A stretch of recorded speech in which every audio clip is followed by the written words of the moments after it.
Okay, so hello guys, yes, this problem is occurring called Angry Professor.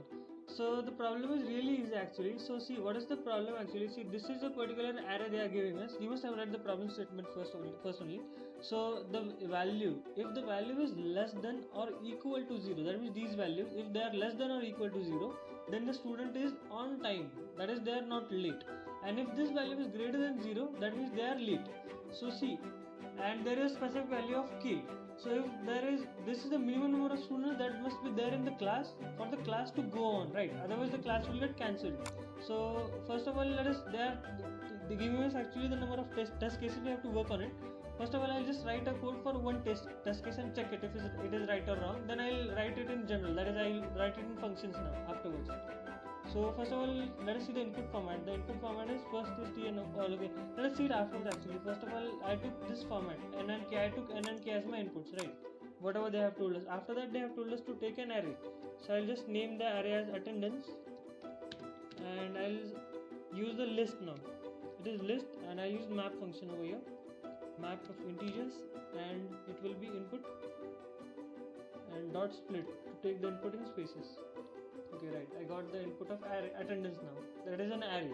So afterwards, see, I have to count how many number of students are on time and how many number of students are late. So for that, I'll need the attendance array. So I'll have to iterate through it, right? I'll have to traverse through it actually. So I'll use a for loop for that. So for I in attendance. So I'll just write if I is not I actually. It is an I'll have to convert that I in integer first. If this I is less than, or instead I'll write greater than 0. If this is greater than 0, then the student is late, right? So I'll have to append this value in a particular list. So for that, I'll just write a list of late students. I'll start an empty list of late students, and now I'll just append the late, that array by I.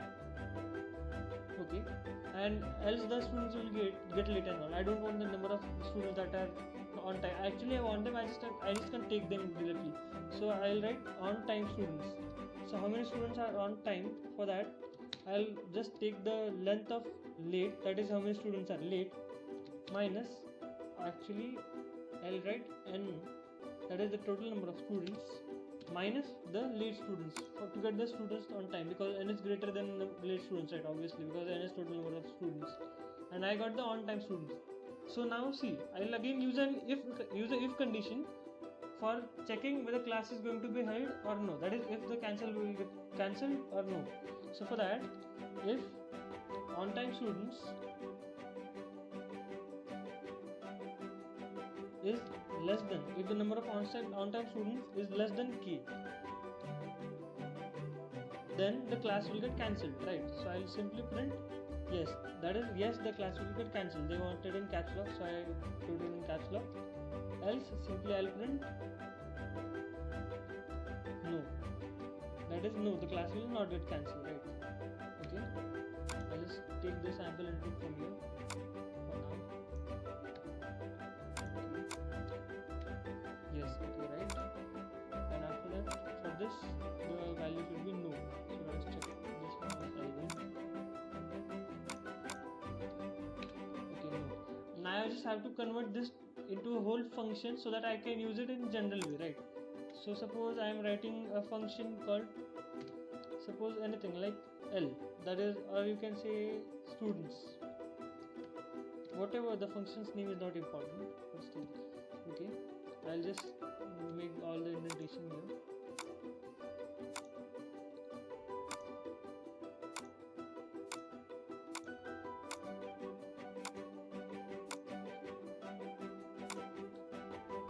Okay, the indentation now is done.